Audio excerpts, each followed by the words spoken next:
All right, everybody, welcome in. There's a Twitter space that will start in about 5 minutes with Elon Musk and Jim Farley. Once this live stream is over, I'll have chapters below so you can skip ahead right away. But it'll start in about 5 minutes. I am doing some housekeeping stuff on the back end because this thing just broke not too long ago. And as a YouTuber, I have a bunch of stuff to do so that I don't look like a complete unprofessional idiot, just a little unprofessional. So come in, make sure you can see me, make sure you can hear me. Let me know where you're from. We are already seeing some people. Make sure you can hear me okay. We got Lakeland, Florida. We got Randy. We got Mike. Come on in, everybody. This should be an interesting little announcement or potentially a big one. So it will start very shortly in about 4 minutes now at 4:30 p.m. Central. And it's going to be fascinating to see what we hear from Jim Farley and Elon Musk. They'll be hosting a Twitter space together titled Advancing the EV Transition. And I'm also going to try to join it and ask a question on the space. We'll have the Twitter space beamed into this stream. Thank you, Mimi. Welcome back. Thank you so much. I was on vacation for 7 days. I feel nice and refreshed. So I will have the Twitter space up. I will try my best to get the audio quality as good as humanly possible. And I'll boost the audio. So on your end, just giving you a heads up, or on your end, you may have to boost the audio a little bit, but I'll try to make sure it's as loud as I can make it so that you can hear what they're saying as clearly as possible. So make sure you can hear me okay. I think all my background stuff is done. I hope. And so we'll see. We'll see what they announce. I'll share my screen so you can kind of see what I'm talking about here. There is a space that was scheduled by Jim Farley. You can see it right here. As soon as I share my screen, present, share screen, share audio, Jim Farley. Perfect. So you should be able to see my screen. Jim Farley, 98, and Elon Musk accelerating EV adoption today at 4:30 p.m. Central, which is in about 2 minutes. Just listen on Twitter is another great option. Definitely, if you have Twitter, go on Twitter and pull it up there. But in case you don't have Twitter, I'm making this stream, and then we'll have a post call discussion as well, just to see what gets announced. So as soon as the space is up and running, I'll make sure to join it. In the meantime, give me your best. What do you think is going to be announced? Do you think anything is going to be announced that's going to be game breaking? Do you think there's anything that is going to be game changing? Is there any? Yeah. What's your thought? This came out of nowhere. This came out of nowhere. So I was on a space with Yaman and them on Twitter Spaces while this broke, and a lot of speculation was around hardware 4 potentially partnership, full self-driving partnership, charging partnership, raw material partnership. But drop your best guess in the comment section below what you think this space will be about. Again, it will start in about 1 minute. Usually these spaces run a few minutes late. And the last one with Ron DeSantis yesterday broke the space. So I wonder that's why Jim decided to host the space instead of Elon, so it doesn't go crazy. So Conrad thinks it's just going to be a chat. It's not going to be anything crazy. We got people from Tennessee. Welcome in, welcome in. Is Tesla licensing to Ford? That's one of the speculations. I think my gut tells me that there might be an announcement around charging partnership. And maybe Ford is going to get on Tesla standard, or maybe Tesla will help Ford get into it or something. But we'll see what they announce. I'm actually very interested to see what gets announced here. So I have the space ready. So once it's ready to go, I'll go ahead and play it once it boots up, and then we'll get started. So we have another guest here, NACS and charging. Yeah, I really do think it's could be around charging.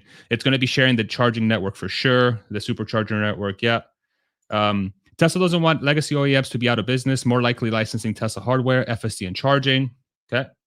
Yep. I think those are good guesses. A test sword, Ford tsla van. Had to guess something nobody else already guessed. Nice one, Mimi. That's why we can always count on you to give us some awesome guesses. Let's go ahead and refresh this. Okay, it still hasn't started. We'll give it a few more minutes. It should start any minute now. Again, if you're joining us, there is a Twitter space that's about to go live with the CEO of Ford, Jim Farley, and the CEO of Tesla, Elon Musk. And the space is titled Accelerating EV Adoption, and it's being hosted by Jim Farley, and it should start any minute. Depending on the announcement, if there's any announcements from this space, it could be quite industry defining. So I'm very curious to see what happens here. So we'll refresh it again. Okay, still hasn't started. No problem. And then once the space starts, I will again ask you to make sure that you can confirm that you can hear the space clearly. I will go on mute, and then I'm going to join the space from my phone so that I hopefully have a chance to ask a question while the space is going. So you will not, I will not engage directly with the stream as far as like talking or anything. I'll be on mute so we can all listen in together so that there's no interruptions as well. So another refresh. Okay, so it looks like we're up. Do confirm that you can hear me. Can you hear a little bit of a song in the background? Just confirm you can hear that. Boop, boop, beep, boop, beep. Boop, beep, boop. You should be able to hear like a boop, beep, boop, beep. Please confirm.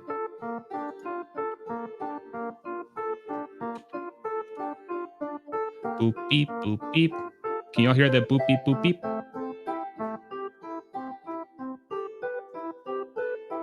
I'll wait for confirmation. Okay, we can hear it. Perfect. So I'm going to go on mute.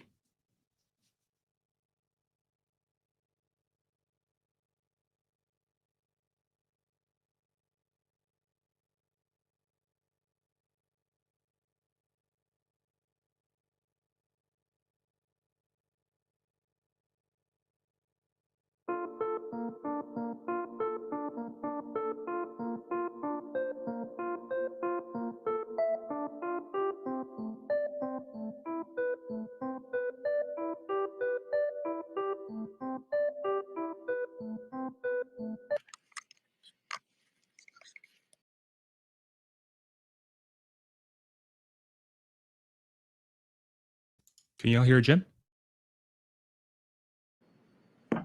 Hi, Elon. Are you there? I am. Hey, so this is a cool Twitter Spaces. Learning a lot about this platform. Yeah. I mean, it's a great way to talk directly to people and have just a kind of a real-time conversation. Yeah, so yeah, thanks for doing this. So I guess, would you like to make the announcement? Yeah. Thank you, Elon. And, you know, working with Elon and his team, I'm really excited for our industry and for the Ford customers. We're announcing that in early 2024, all of Ford's existing customers and future customers would have access to 12,000 Tesla superchargers, high-speed superchargers across the U.S. We're really excited about that. We're ramping production, and we think this is a huge move for our industry and for all electric customers. And then about a year later, we're going to be equipping our Fords when we go to our second generation electric vehicles with the NACS interface. So it's really, Elon, I want to thank you and your team. It's been great working with you so far, and I'm really excited about what this means for customers. We've been talking about this for a while, you and I. What are your thoughts? Yeah, well, it's certainly super exciting to be in partnership with Ford. Have a tremendous amount of respect for Ford as a company and makes great vehicles. So, yeah, this is it's something where we're super happy to support Ford vehicles with the the Tesla supercharging network, and also provide API access. So like so like a Ford vehicle can charge at a Tesla supercharger using a Ford app seamlessly.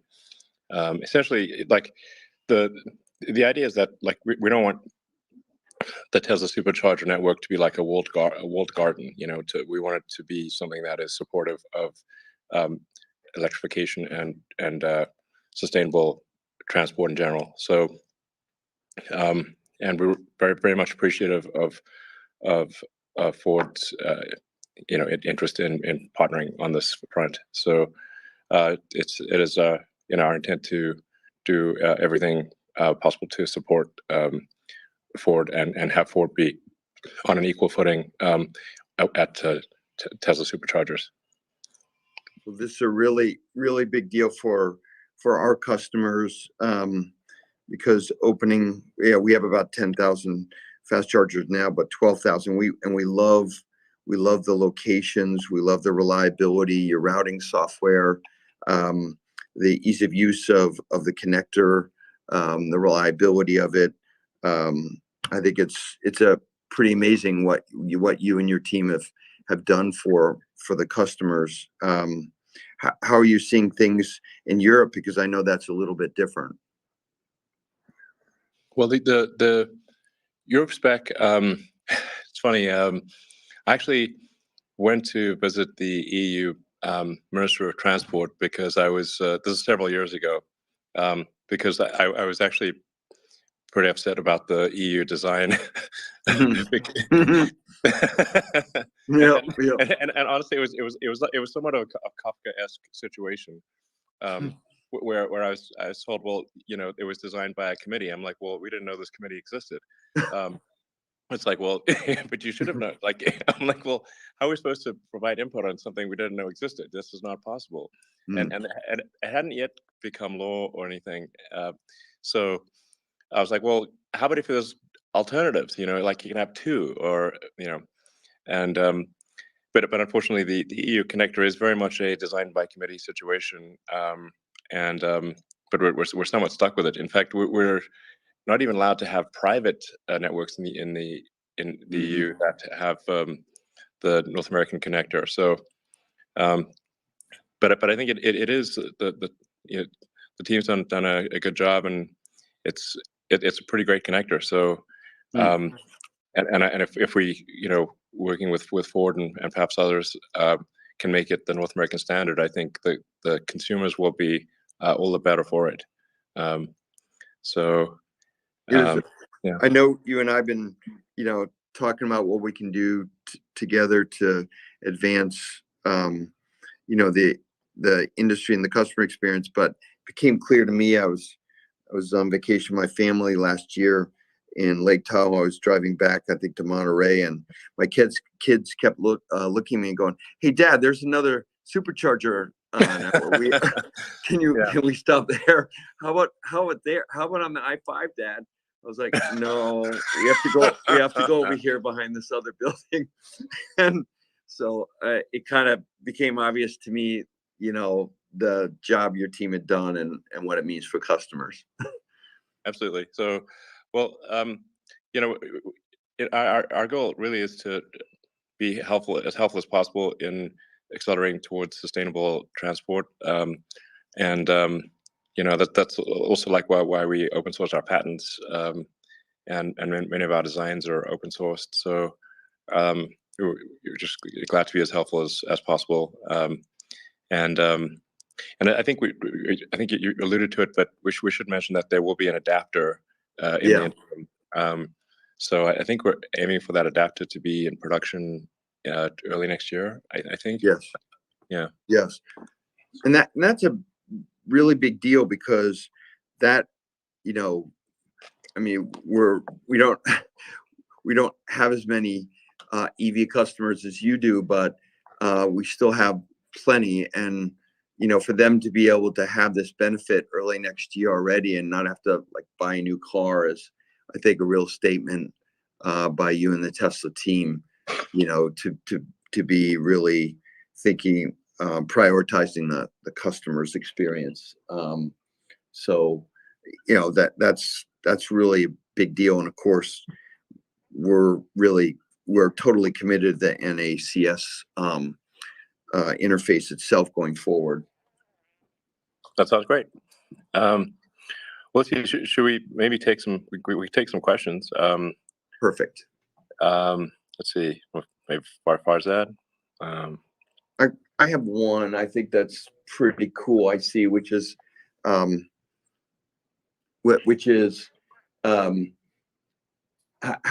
much it will cost. And so I was thinking that's a good one. We'll obviously try to make it as affordable and competitive as possible early next year. And we'll have different kinds of payment options like subscriptions, etc.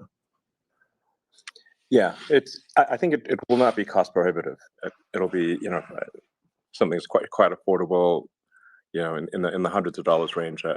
It's an adapter, so it's not super expensive. Yep. Let's see. So, Farzad, did you have a question? Sure. Or comment? Yeah. No, thank you for bringing me up. Hi, Elon. Hi, Jim. Congrats on the announcement. Yeah, Jim, I just want to give you props. I think out of all the legacy automakers, I really like the leadership that you've sort of driven for Ford, having the guts and the bravery of, really allowing the public seeing the financials for all your business units. I think is quite the leadership standpoint that I think should be noticed by the rest of the industry. How do you view that decision within the context of sort of this decision here today?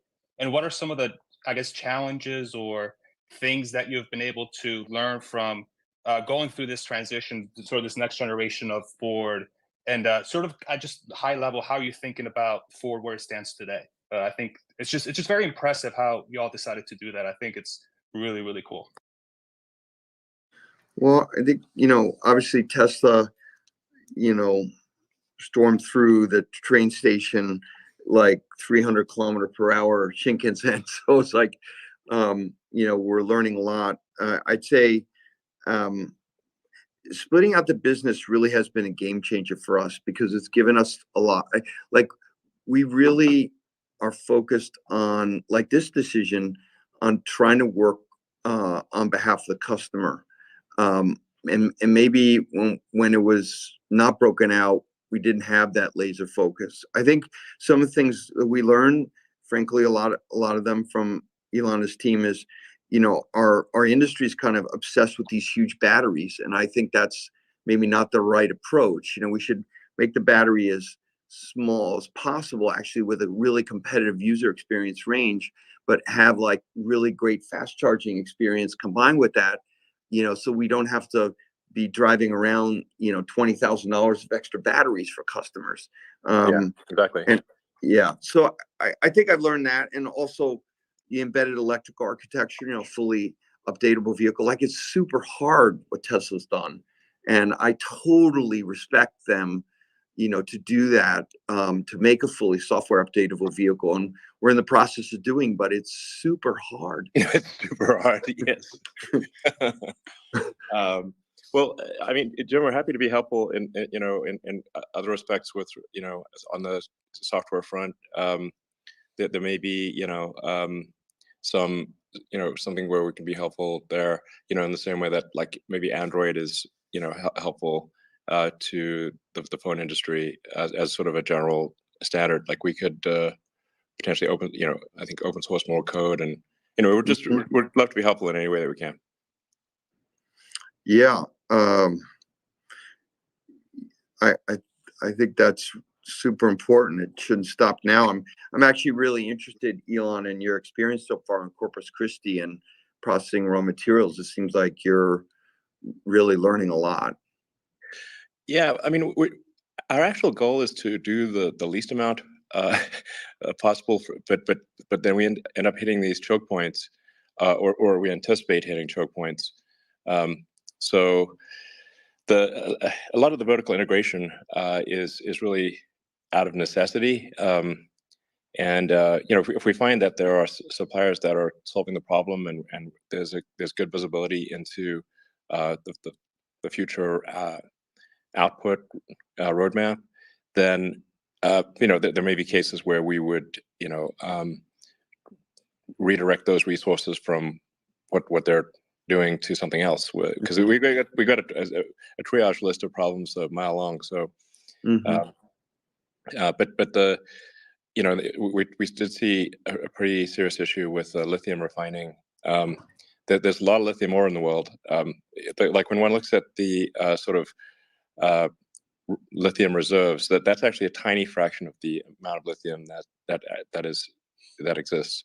But the processing of lithium, it seems to be a significant choke point. So that's the reason for our lithium refinery that we just broke ground on in Corpus Christi, and then we've got a cathode refinery that's on the same piece of land as our factory in Austin. That's for a nickel-based cathode, and then we're just trying to figure out, like, man, do we need to do the anode too? Hopefully not. But if someone else could please do that, that would be awesome. It's synthetic graphite. There's a big market for it. I recommend entrepreneurs. I see so many entrepreneurs, like, in Silicon Valley, doing like a software startup, or sort of chasing the latest thing, but not enough of the talent in North America, I think, goes into heavy industry. And the crazy thing is, like, the opportunity in heavy industry is tremendous. So I just would really like to encourage entrepreneurs to think about things that don't involve, an app on a phone, basically. So apps on a phone, we need them, but, like, I just think we have an over allocation of talent towards apps on phones. Coming from Ford, I totally agree with you. Totally agree. It is super hard making cars. So well, it's super hard making embedded electrical architectures too. Right back at you. Definitely. And it's like I guess California gets a lot of flack, but I have to say, like, the Tesla and SpaceX teams in California work like hell. We run the Fremont plant 24/7 in the Bay Area. And the output at sort of on a Sunday morning is about the same as on a Monday afternoon. And then I was like, well, do we have quality issues maybe that are differential? Because, like, who really wants to work at 4 a.m. on a Sunday? You're right. But actually, no, it's slightly counterintuitive. We actually, look, quality is always a challenge. It's always a challenge, but actually the quality is slightly worse on a Monday than it is on a Sunday night shift, which is counterintuitive. Oh my God, that's interesting. It is. I know. I'm getting some questions about all the existing Ford Chargers. The everything will still work, so we're good with that. Should we enable a car dealership guy to? I think you know him, right? Oh yes. Oh my God, is that Mike Sullivan? It might be. Oh yeah, there we go. Yep, we'll enable. Okay. Car dealer. Okay. Mike, is that you calling from Santa Monica?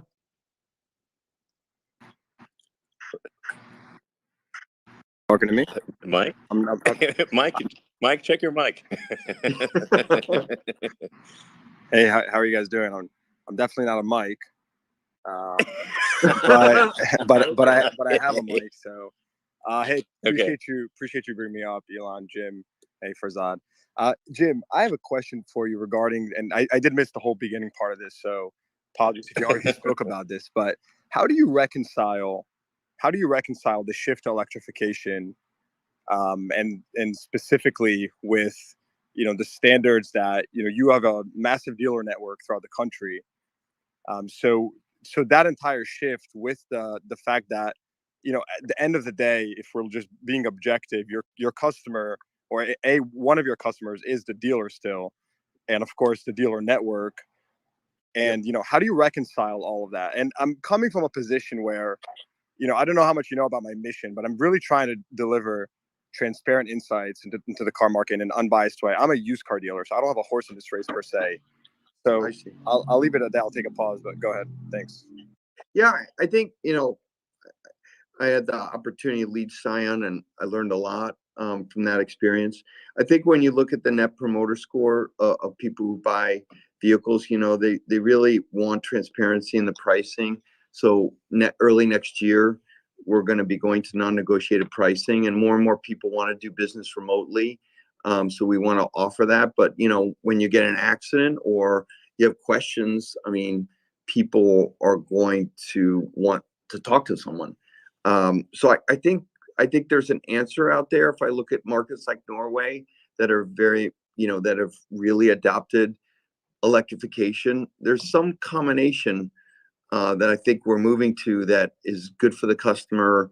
And I don't think it's odds with, the system that's been there for 120 years. But of course, for like commercial vehicles, it's a little different. That network has to do a lot of repair of vehicles. They're heavily used, and so physical service is like super important for commercial customers. But I think we're moving to a different experience, and that will be, from my experience, that will be a good thing. Look, I don't necessarily disagree on. I think that I love the business, and I think Tesla's an enigma in the sense that it's been D2C since very early on, and that's how the company was built. I think, speaking, I get tons of DMs every day, and so I'm in a very interesting position where I have a very strong pulse on the market, and you're the CEO of the company, so I'm sure you do too, clearly. But I'm constantly seeing stuff like blue sky multiples, and for anyone in the audience that doesn't know what that means, it just means the multiple that Ford stores are selling now, they keep declining. And the reason that's important, the reason I pay attention to that in what I do, is because that just tells me has a direct correlation to dealer sentiment and what dealers think that the future holds for a specific brand. And so I think that's where my head is at, thinking how does that work itself out? I understand you're right that there's different reasons why D2C can be better for a customer or a dealer network or anything in between. Like, we can argue that all day. And I think it really does come down to execution in a sense. But I still wonder how does this all play out, given that there is a dealer network, and that is the reality of how the company's structured. Going through that transition. It's off. Yeah, I think it is a transition, and we're learning. How I kind of think of it is like we're going into a second inning of a 9-inning game. So, we're going to make adjustments along the way. I just don't see it as an either or. I just don't. I think we need physical outlets here and there. Yeah, I'd agree with that. We should probably not stray to just FYI for everyone, because this could easily go be like a several hour long Q&A about Tesla and Ford. Yeah. So we want to stay reasonably on topic. So if there are additional speaker requests, please, that's totally cool, but we want to stay reasonably on topic. So with that in mind, do you still have a question? No, I appreciate it. Like I said, I apologize. I missed the beginning. But I think, when I think about the acceleration of EV, and I've spoken with several guests that are, very active in the EV space, not Tesla, but, I just think I think through that as, what does the world look like in 5-10 years? Where is EV adoption? And what does that percentage look like? So, look, guys, I think it's really cool to see that the two of you on this platform doing this together. So kudos to you for really teaming up on that. This is good to see. And that's all for me for now. Thank you. Okay, sounds good. Hey, Jim. Hey, Elon. This is Sergio Rodriguez out here in Monterey, California. So I am absolutely shocked to see this partnership go down. I am impressed as all can be. I mean, if anybody knows me, they know that I'm completely shocked right now. I don't know where north, south, east, west is right now, but I appreciate the fact that there's going to be a movement forward as far as this electrification, and that way we can get these naysayers that are out there that feel that range anxiety is limiting, and people can't do this and people can't do that. My question goes to, how is the charging speed going to be for us Fords on your network? Are we going to be able to charge at our full capacity? Because I know that with the Magic Dock, when I tested it, it was throttled back a bit. It'll really be at whatever the physical limit is of the wiring, and so we'll make sure that the adapter is not the limiting factor. So it will, and the supercharger will not be the limiting factor. So it would really be anything that's on the vehicle side wiring. But we'll certainly go as fast as the vehicle battery will allow. So it's certainly the Tesla intent to make this a seamless and positive experience for Ford owners. Perfect. That's great. Thank you. Thank you, Elon. I know we're getting the end of our time, but I have to ask you. For my podcast, I talked to Neil Antipas Tyson, and we were both DeGrasse Tyson, and we were both kind of wondering, where is the Tesla Roadster in the universe right now? Because I have a feeling like you track it. Well, I have to say, for everyone out there who has a reservation on Tesla Roadster, I'd just like to say thank you for your patience. Because we are certainly testing the patience of the new Tesla Roadster customers. I'm actually in the studio here with our head of design, actually, and our head of vehicle engineering. So Lars and Franz are here. Lars and Franz are here. Lars and Franz are here. So we're actually just looking at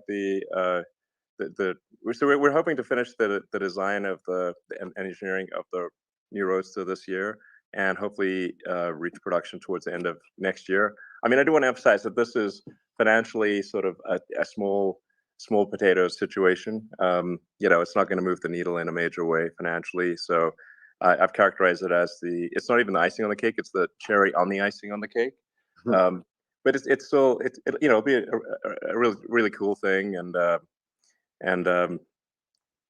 there's something poetic about. We started off with a Roadster, and we're not going to end with a Roadster, but but it's nice to have it rhyme and come back with a new version. So where's the one in space? Like, where? Oh, yeah. How far out is it? Well, there's actually somebody who maintains a website called whereisroadster.com. Oh, really? Yeah. So at any given point, you can see where it is. But we ran the sort of orbital calculations forward about 10 million years, and it did not appear to hit anything for the next 10 million years. So it's you never know when something might come out of nowhere, but it'll be there. In theory, it'll be there even after the pyramids have eroded. So it's a long term. The aliens, if the aliens come in the future, they'll be like, hey, what's this thing? And then we have a tiny Roadster, like a Matchbox car Roadster, on the dashboard of the Roadster. So they'll be like, maybe they'll think they must have worshipped these things. This must be like their religious symbol of something, I don't know.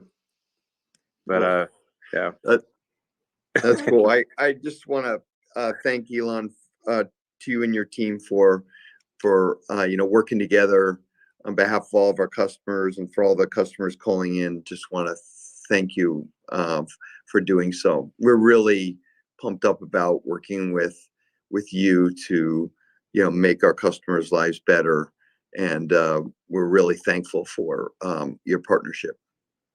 Likewise, it's an honor to be working with a great company like Ford, and so yeah, it's looking forward to doing perhaps more in the future. So well, yeah, and let's do this again. I've learned a lot, and yeah, it's a great platform. All right, cool. Sounds good. Thank you. Okay, thank you. Oh, did it end? Bye.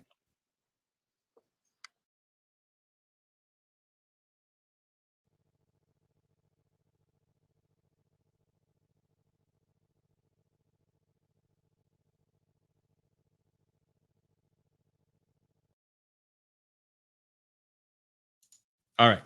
Sorry if I ended that a little early. Wow. Okay.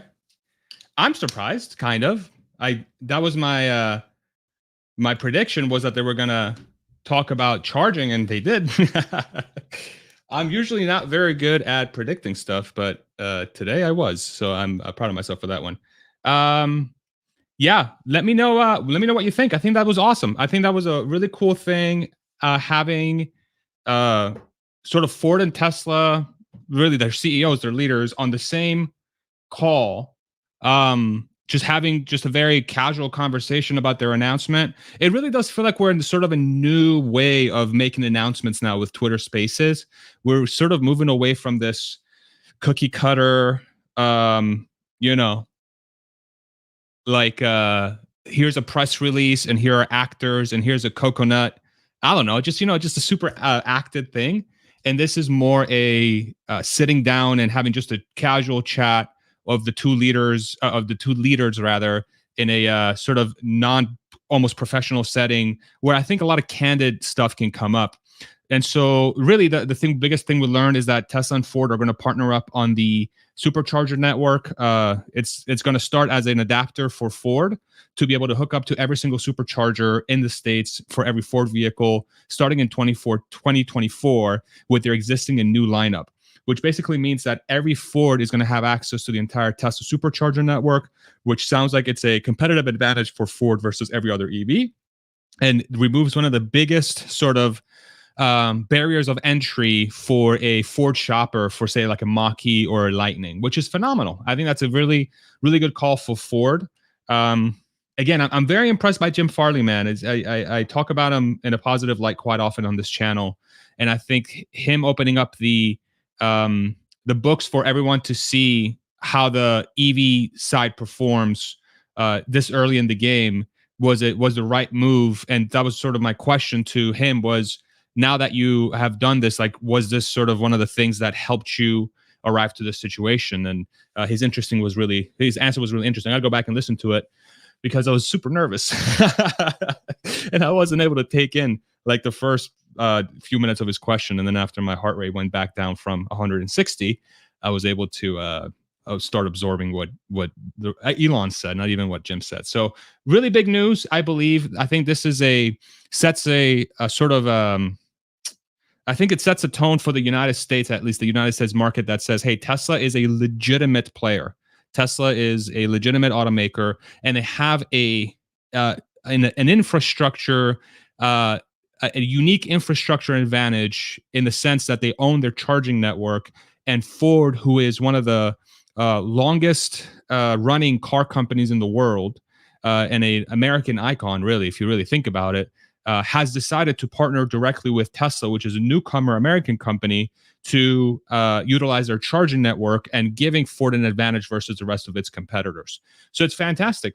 I think it's a fantastic thing. It's good for Ford, and it's also good for Tesla because now Tesla is going to be able to make revenue from the Fords that get sold, right? So for every Ford that is sold moving forward, Tesla is going to be able to make money off of every Ford from charging. And now you extend this out to every automaker. And if Ford is doing it, very likely that GM is going to do it. Very likely that Chrysler is going to do it. Very likely that BMW is going to do it, right? So I think it's a signal that says that Ford will probably be the first one of many. And, we got to sit down and do the math on what this means to Tesla from a financial perspective. But it's obvious that, it's happening. And what's even doubly interesting is that this announcement was made on Elon's company and on Twitter, which gave a very unique sort of dynamic. Let me know what you think in the comments. Very cool. Somebody says here, goodbye, Electrify America. I agree. I don't understand what the advantage of Electrify America is now that, the supercharger network's getting to a point where, Tesla is going to be able to leverage its capabilities across multiple brands and not just its own. I think it really shows that speed and reliability in the charging infrastructure is by far the biggest competitive advantage. And Tesla is fortunate enough to not just sell the cars, but also the charging infrastructure, and they're going to be able to win from offering that solution. So it's fantastic. Yeah, yeah, for sure. Buck, thank you so much again. Dude, Buck is one of the OG supporters of this channel. Thank you, brother. Mary Barra just announced GM is partnering with the Amish community for the horse and buggy shared feeding program. Mary led. Man, if only Mary was more like Jim. That should be a shirt. If only Mary was more like Jim. What do you think? Did I just come up with a Buck? You're like the merch beast. Let me know if that's a good idea. Ford could use Tesla's help. Yeah, I think Ford. I think it was interesting during the conversation how they were openly having a discussion around some of the challenges that Ford was facing, and then what Tesla was facing from a lithium refining perspective. It was really cool. It was really, really cool. And yeah, man, there's a friendship there. I think you can kind of tell by the tones of their voices that those two get along great. So it's very, very fun. So it's an adapter and not moving to NACS. I just tuned in. Sorry. I believe so. It's an adapter and they're moving to NACS. I have to go back and listen to it, but do confirm for me that this is the case in the comments. But it will definitely be an adapter to start, and I believe over time they'll move to the charging standard. This is much bigger than it seems on this day in history. Yeah, I think it's a signal. It's a signal. It's a significant signal that says what Tesla has built is a competitive advantage, and that's something. That's something. Do you think Ford is going to move the charge port to the rear left? Probably with new models starting in 2024, this could be the case, because then they'll be able to utilize the supercharger network in the way it was intended, because every Tesla car has it on the rear, in the rear left. Well, I think Mach-E's have it in the front left. Correct me if I'm wrong, or front right. I don't think it's in the rear. I think it's in the front. But then it means it can pull in, but it's not long enough. So yeah, we'll see. We'll see what the solution is, but it would make sense. Will Tesla be making money by partnering with Ford? Absolutely. Tesla will make money from the Ford customers charging at Tesla stations, and Tesla will be able to charge them a charging fee for every Ford that arrives. And it sounds like they'll be able to utilize the supercharger network using the Ford app. It's not just the Tesla app. They'll be able to use the Ford app, if I understood that correctly. Correct me if I'm wrong. But that's really cool customer implementation, right, from Ford's standpoint, and how they're focusing on the customer experience. I think that's a great move. I think that's a really, really good move. I think the Tesla and Ford cooperation there, I think partnership is a big plus for both. Proves Ford is sane and gets Tesla some more recognition. 100% agree. I think it's great for both. It's like a win-win relationship. Customers will buy more Fords, and Tesla will make money from Ford customers by charging. But then if you're offering the best charging product, then it's really a win-win situation for everybody. So what if Ford can't really make EV vehicles happen? I mean, this is really the age-old question of legacy automakers being able to scale fast enough to survive the transition. But they're definitely trying, and I am again impressed by Jim's openness and sort of his ability to stay pragmatic and humble, and really understanding the dynamic of what's going on. That's the first step you need. You need a leader that's willing to do that. So props to Jim, man. I can't say it enough. I think Jim is a badass. Out of all the legacy automaker CEOs, he's by far my favorite one.